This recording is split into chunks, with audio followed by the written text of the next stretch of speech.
जे fish lover आहेत किंवा ज्यांना मासे खायला खूप आवडतात त्यांच्यासाठी जर आपण झटपट होणारी अशा पद्धतीची माशाची करी बनवली तर मग काही वेगळीच मजा असेल।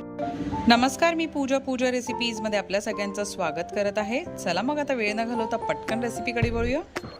सुरमईचे पीसेस मी बाजारातूनच करून आणलेले आहेत। घरी आल्यानंतर स्वच्छ साफ करून धुवून घेतलेले आहेत। मग त्याला हळद आणि मीठ लावून बाजूला ठेवून दिलेलं आहे। मसाल्यासाठी आपल्याला 50 ग्रॅम बेडगी मिरचीचा वापर करायचा आहे। त्यामध्ये आपल्याला 2 ग्लास पाणी घालून घ्यायचं आहे। त्यानंतर 2 चमचे धणे घालून घ्यायचे आहेत। 5 ते 6 त्रिफळ घालायचे आहेत। व्यवस्थित पाण्यामध्ये आपल्याला भिजत घालून ठेवायचं आहे। कढईमध्ये तेल घालायचं आहे। 8 ते 10 ठेचलेल्या लसणाच्या पाकळ्या घालून घेते मी। अर्ध्या मिनिटासाठी त्या तेलावरती परतवून घेणार आहे।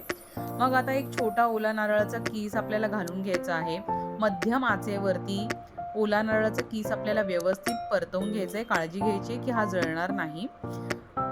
पाहू शकता अगदी छान व्यवस्थित परतवून झालाय। आता एक टोमॅटो घालून घेते आहे चिरलेला, तोही अर्ध्या मिनिटासाठी आपल्याला परतवून घ्यायचा, जास्त परतवायची गरज नाही। व्यवस्थित परतवून झालेला आहे। आता एका ताटलीमध्ये काढून घेते थंड होण्यासाठी। तयार केलेला मसाला थंड झालेला आहे, मिक्सरच्या भांड्यामध्ये काढून घेऊया। बेडगी मिरची जी आपण भिजत घातली होती ती चाळणीमध्ये काढून घेतलेली आहे। आता तीही मिक्सरच्या भांड्यामध्ये आपण काढून घ्यायची आहे। मसाला वाटण्यासाठी मी अर्धा ग्लास पाण्याचा वापर करणार आहे। तर पाणी घालून घेऊया आणि मस्त बारीक असा मसाला वाटून घ्यायचा आहे। पाहू शकता अगदी छान रंग आलेला आहे मसाल्याला, त्याच पद्धतीने बारीकही झालेला आहे। आता कढईमध्ये आपण तेल घालून घ्यायचं आहे। फोडणीसाठी एक छोटा बारीक चिरलेला कांदा घालून घेते आहे। कढीपत्ता घालायचा आहे। 1 मिनिटासाठी बारीक चिरलेला कांदा परतवून घ्यायचा आहे। आता जो मसाला आपण तयार केलेला आहे तो आपण तेलावरती छान फ्राय करून घ्यायचा आहे 5 ते 6 मिनिटासाठी मध्यम आचेवरती।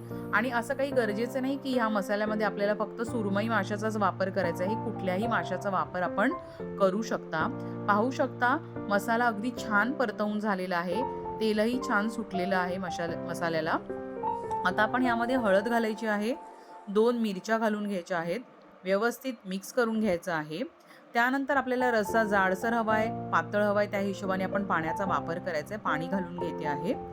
परत एकदा व्यवस्थित आपल्याला मिक्स करून घ्यायचा आहे, एकजीव करून घ्यायचा आहे। चवीनुसार मीठ घालून घेते आहे। आंबटपणा येण्यासाठी 5 ते 6 कोकम घालून घ्यायचे आहेत। व्यवस्थित परत एकदा आपल्याला एकजीव करून घ्यायचा आहे।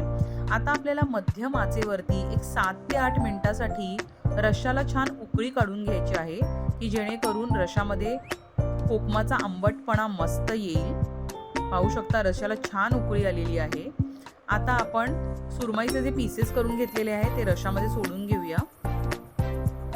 छान दिसतोय रस्सा, मस्त रंग आलेला आहे।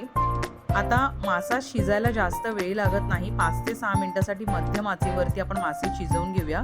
पाहू शकता अशा पद्धतीने माशाची करी करून तयार झालेली आहे। तर मग रेसिपी आवडली असेल तर लाईक, शेअर, सबस्क्राईब करा आणि अशाच नवीन रेसिपीसह परत एकदा पूजाच रेसिपीमध्ये भेटूया। तोपर्यंत हेल्दी खा आणि हॅपी राहा।